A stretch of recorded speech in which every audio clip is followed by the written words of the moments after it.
الله الرحمن الرحيم الحمد لله رب العالمين والعاقبة للمتقين ولا عدوان إلا على الظالمين أشهد أن لا إله إلا الله وحده لا شريك له وأشهد أن نبينا محمدا عبده ورسوله صلى الله عليه وعلى آله وصحبه أجمعين أما بعد أهلا وسهلا ومرحبا. My brothers in Islam, this is the 16th class of Arabiyyah to Bayna Yadayk. The 16th class of Arabiyyah to Bayna Yadayk, book 1, part 1 of the new version. We're actually going to start with page 1. And page 1 looks like this, with the handshake. What's called in Arabic musafahatun, with sad, musafahatun.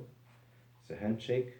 And it's a part of our religion, as in the hadith, that when two Muslims or two believers meet each other, give each other salam and shake each other's hands, their sins will be wiped off like the leaves that fall from the tree, as in the authentic hadith.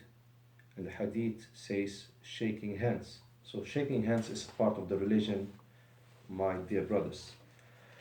As-safhatul ula means the first page. As-safhatu is the page. And because as-safhatu, it's a feminine word, that's why we use al-ula, what means the feminine first. Because there is also masculine first, and that will come later on, inshallah. What do we have here? We see this word al-wahdatu. Al-wahdatu, my brothers in Islam. Al-wahdatu al-ula. Al-wahdatu, my brothers in Islam, means what? Al-wahdatu, first of all, وبدون al-ta'rif, without al of definition. Al-Ta'rif means the Al of definition. What's the English the? If you remove the Al, you have what? Wahdatun. Wahdatun. Wahdatun is without Al. And Wahdatun means a chapter or unit. Its plural form, as you can see, when you find the jim between Bayna Qawsayni, between two brackets, it indicates a plural form, as you can see in the dictionary, Arabic dictionary. The plural of wahdatun, there are two plurals for wahdatun. So chapters, the plural is wahadatun and wahdatun. Each one of the two can be used. Wahadatun and wahdatun. Although, and Allah knows best, wallahu a'lamu, wahadatun is ashharu, is more famous, the first plural with the fatha and the ha. The issue I have here when writing down is that the two dhammas are not very clear. It's just the way you write two dhammas in this system. So you can see it's like a dhamma and something after it. Can you see it? Like the harf ayn, the other way around. Let me show you how one dhamma looks like, so you don't get confused. This is a crystal clear one dhamma. Can you see? Small vowel. So two dhamma, I just want to mention this one. I will mention this only one time, so you know. Can you see? Two dhamma, it looks a bit different. I don't know if you can see it. It looks a bit different. So wahdatun wal jam'u, and the plural is wahadatun and wahdatun. Wahdatun, it means a chapter or a unit. And it also has other meanings, as you will see, inshallah. But the wahdatun, what's a chapter, it doesn't mean that it can be used for a chapter of the Quran, like the chapter of Al-Fatiha, For that we have the famous word suratun, with a dhamma on the sin and a sukun on the waw. Suratun is a chapter of the Quran, and its plural form, al-jam'u suwarun. Suwarun are chapters of the Quran, specific for the Quran, min al-Qur'ani, from the Quran.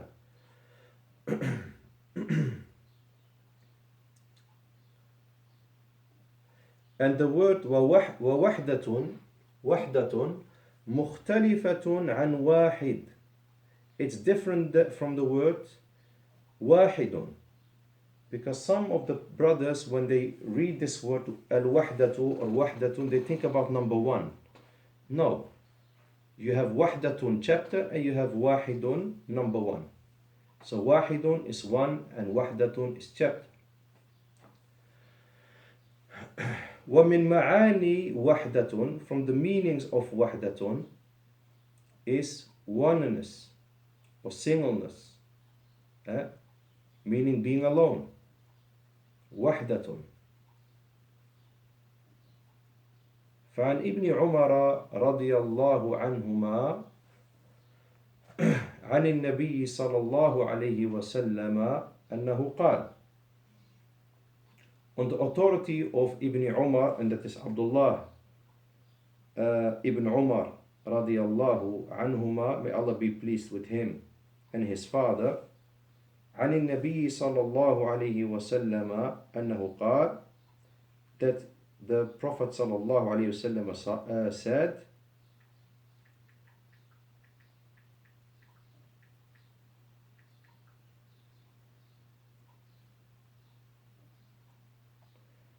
I'm just thinking about something.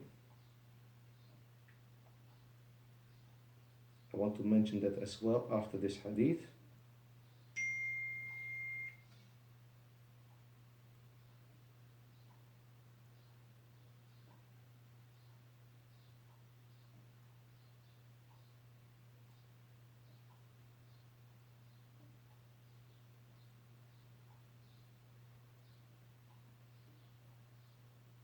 No. طيب. So we have two hadiths. We have the hadith here and in the screen, and there's another hadith that will not be in the screen, but I will still mention it inshallah.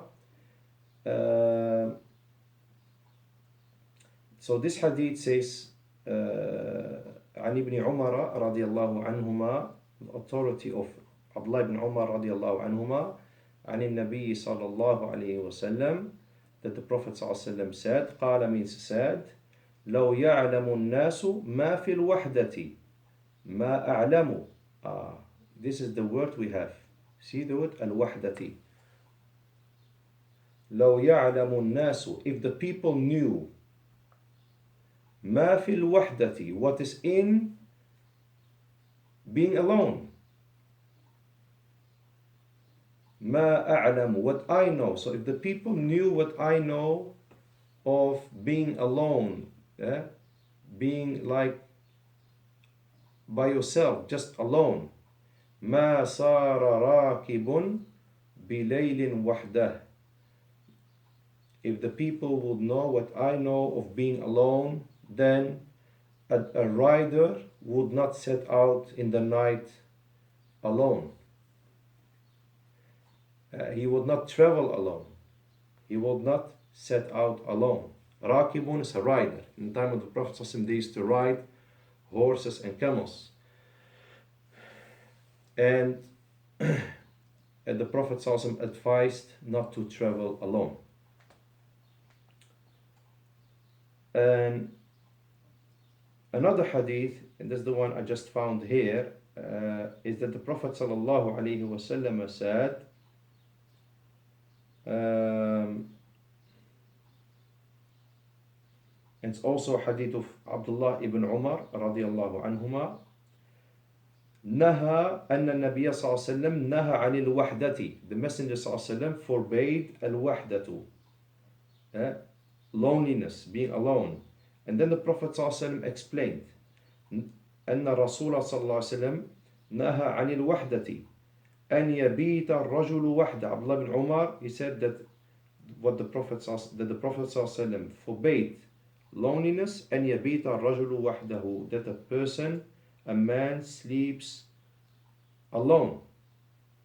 أو يسافر وحده, or that he travels alone. So for those who are not married and live alone, try to marry our brothers in Islam as soon as possible. And it might be better to live with your parents until you marry, and that is my advice, unless there is a situation and Allah knows best. And the scholars, they have mentioned that when you travel, for example, in a bus or in a plane, you are not alone anymore. It's not like in the past when you go alone in the desert. You understand? So if you're in the bus, although you don't know the people, but you're not alone anymore. So this is according to one of the scholars of Saudi Arabia, and he had explained this hadith. Anyway, and this hadith that is in the screen, Rawahu al-Imam al-Bukhari, is narrated by Imam al-Bukhari. It also means the word wahdatun, unity. Wahdatun means also unity. Al-wahdatu al-islamiyatu. What means the Islamic unity. Al-wahdatu al-islamiyatu. And then we have al-ula. You see the word al-ula. There's the second word here. Al-ula means the first. But it means the feminine for first. Because in the Arabic language we have feminine numbers and masculine numbers. That's something that is not there in the English language. You just have numbers. Okay, 5 is 5. But in the Arabic language we have khamsun, masculine 5, and khamsatun, feminine 5. Arba'un, masculine 4, and arba'atun, feminine 4. When do we use what? That's the question, and that's what you will learn inshallah. So al-wahdatu is a feminine word because it ends on a ta' marbota. Al-wahdatu, as you can see, al-wahdatu, it ends on this ta. This ta is called ta'un marbota. It's a tight ta, it's a circle, it's not the open ta like a boat. So this is a sign of femininity. This ta is a sign of femininity. And that's why it's al-ula, feminine first, and not al-awwalu, masculine first. So al-wahdatul ula is the first chapter. Wal-arabiyyatu aksul injliziyatu.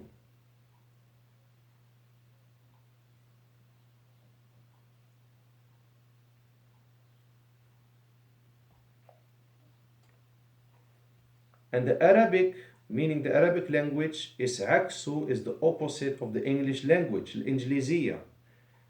والعربية عكس الإنجليزية في ترتيب النعت في الجملة. In the order of the adjective in the sentence. What do I mean with it? العرب فالعرب تقول, so the Arabs they say المحاضرة الأولى, the first lecture. وفي الإنجليزية, and in the English language, the first lecture. So the adjective, what is the number here, it's opposite from the English language. Meaning the English, they use the number first, and then they use that what is being connected to the number. So you say the first lecture. No, the Arabs they say the lecture the first. So you have to have this Arabic mindset. Don't think English-wise. If you think English-wise, you will get it hard in learning the Arabic language. You have to change the mindset to an Arab. So the Arabs, they say, al-wahdatul ula, literally the chapter the first. Okay? So when the Arabs, they use the order numbers, so it then means so. الترتيب في الأعداد الترتيبية So الترتيب, but means the order. في الأعداد الترتيبية, in the order numbers. When I say order numbers, like first, second, third, fourth, fifth, not 1, 2, 3, 4, 5. In the order numbers, معاكس is the opposite, okay, of the English language. لكن في الأعداد العادية, but in the normal numbers, not the order numbers, the normal numbers at 1, 2, 3, 4, 5, كالإنجليزية, it's just like English language. Clear? When we use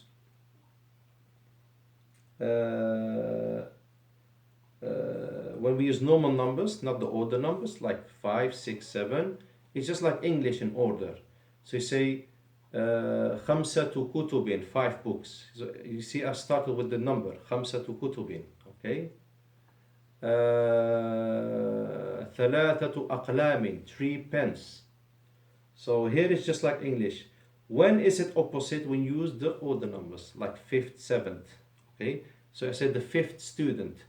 الطالب الخامس. You see, الطالب is the student, الخامس is the 5th.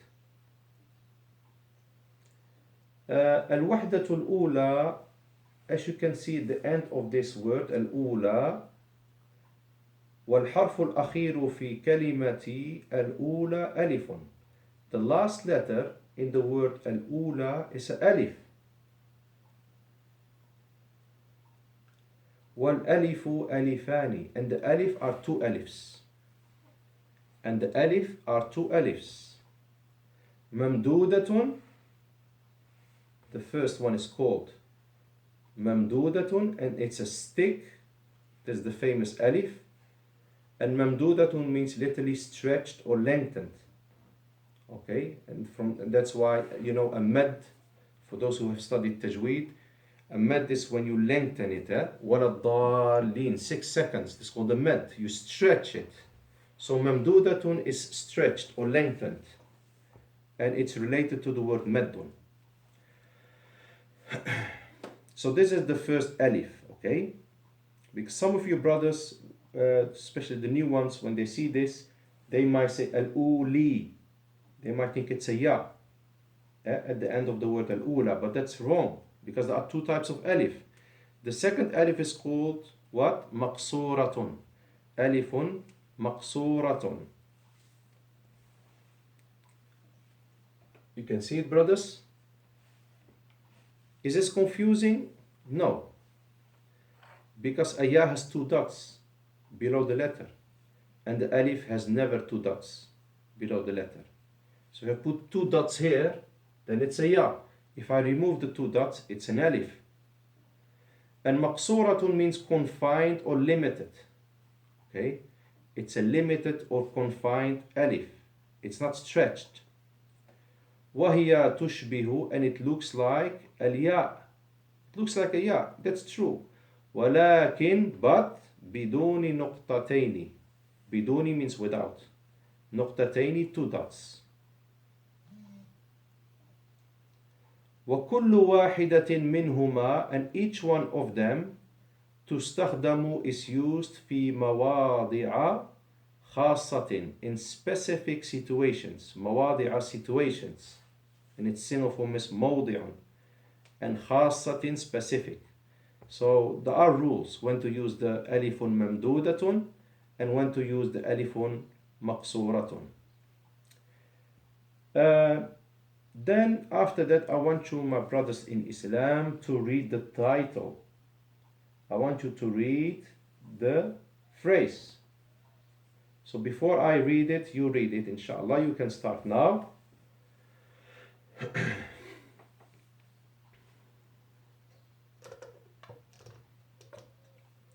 So I will say it and you can repeat, inshallah. التحية والتعارف. التحية والتعارف. And this is, my brothers in Islam, هذا عنوان هذه الوحدة. This is the title of this chapter. عنوان is title. And عنوان, so normally with 2 dhamma, its plural is عناوين with 1 dhamma. And عنوان can also mean address. Okay. ما عنوانك? What's your address? Okay. Then you tell your street name. ما عنوانك? What's your address? ما عنوان الكتاب? This is another context. ما عنوان الكتاب? You cannot say what's the address of the book. So here it means title. ما عنوان الكتاب? What's the title of the book? So عنوان, and its plural is عناوين.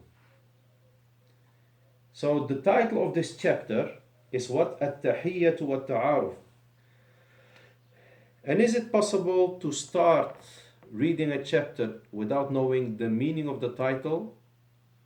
I think it's very strange and odd. You should know the title and its meaning before really entering into the chapter, because why do the scholars, why do the authors write a title of the chapter? To give you indication and understanding what he will talk about. So he will talk about these two things. We will go through these two things, and that is at-tahiyyatu. This chapter is about these two things. At-tahiyyatu wa-ta'arufu.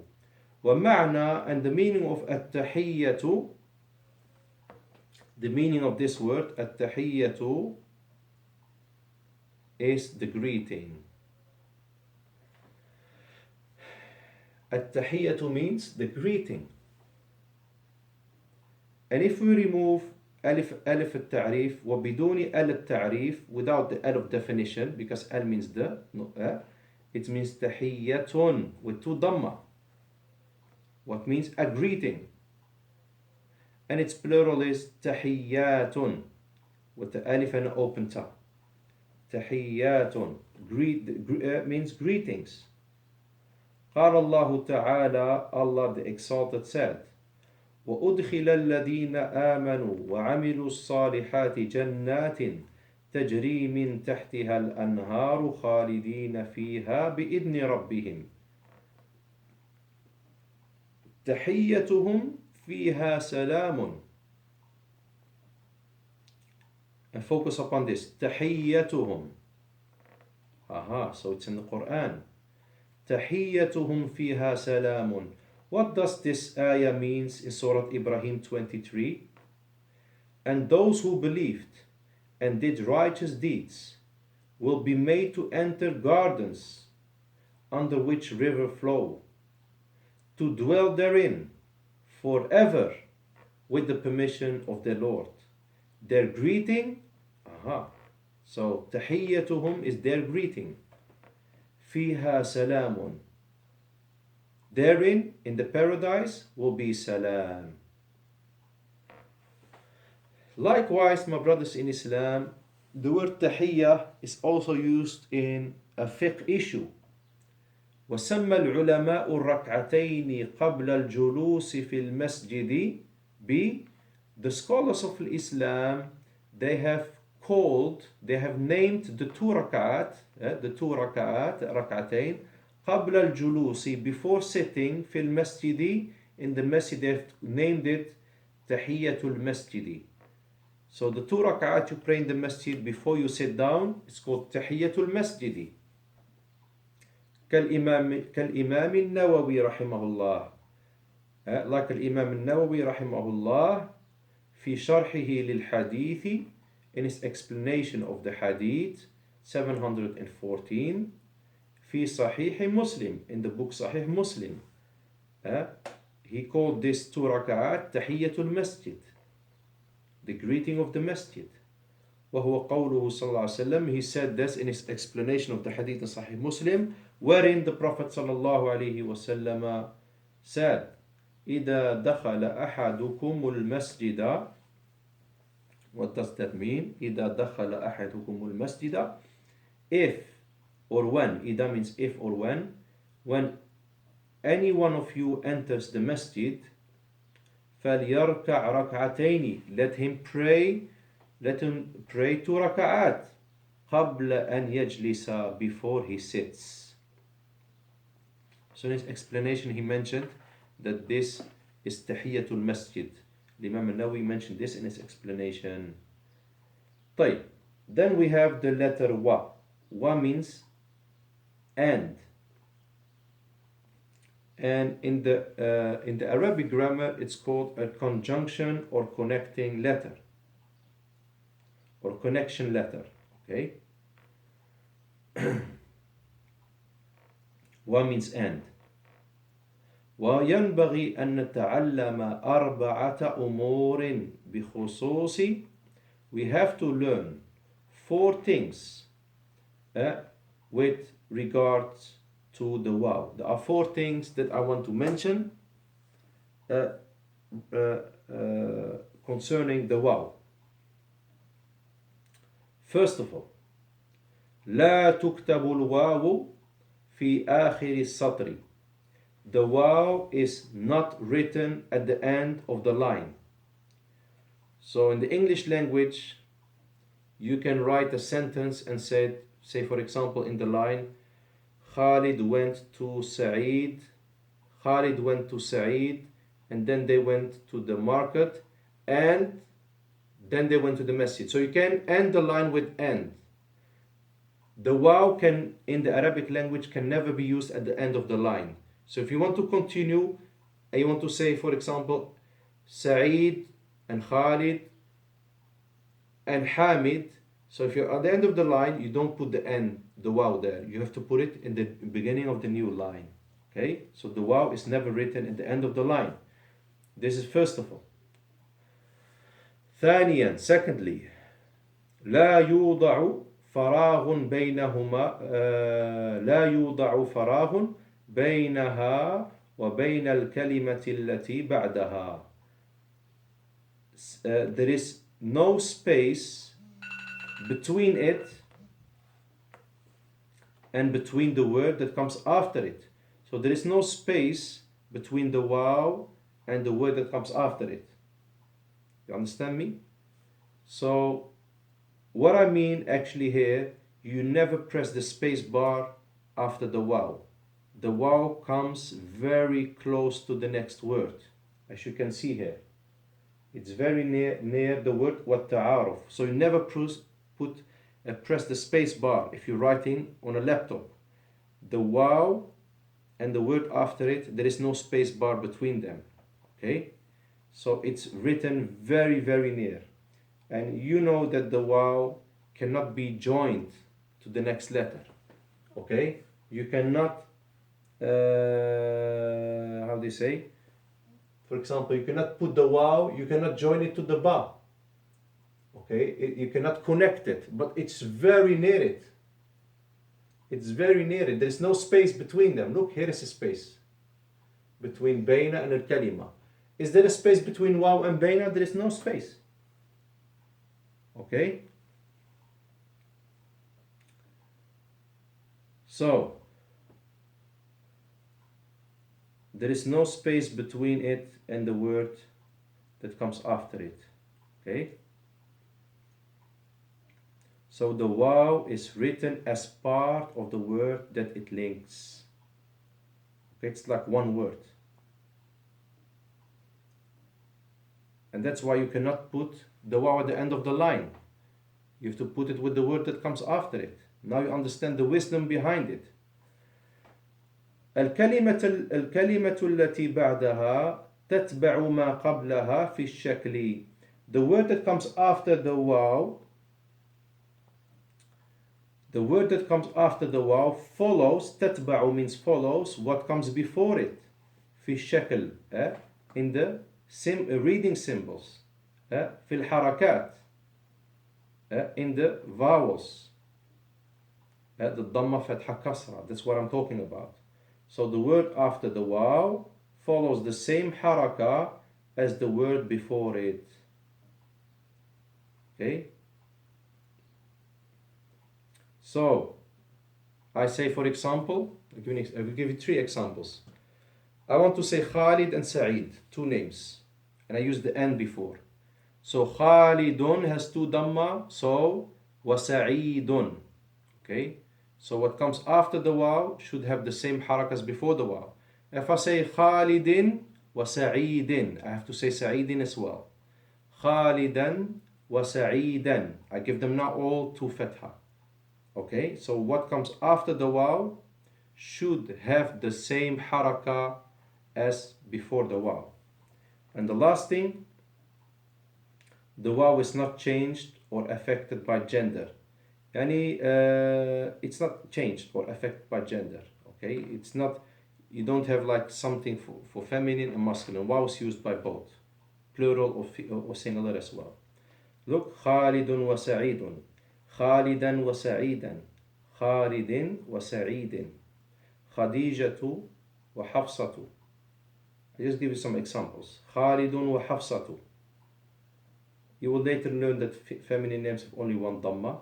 That's why it's Hafsatu, not Hafsatun. Anyway, Al-Muslimuna wal-Kafiruna. Okay? And finally, my brothers in Islam, وَالتَّعَارُفُ. At-ta'arufu means acquaintance, meaning how you introduce yourself to another. Okay? Now, so at-ta'aruf means how you introduce yourself to another. How is that? You learn how to say your name. My name is, I am from, etc. How you say your nationality. And you'll learn as well, for example, some of the professions, etc. You go through, or you will, how to say how are you. So all of that, inshallah, we will learn, and how to say goodbye, etc. So inshallah, we have finished this page, and inshallah, we will start inshallah in our next class with the next page inshallah. Jazakumullahu khairan. سبحانك اللهم وبحمدك أشهد أن لا إله إلا أنت أستغفرك وأتوب إليك. السلام عليكم ورحمة الله وبركاته.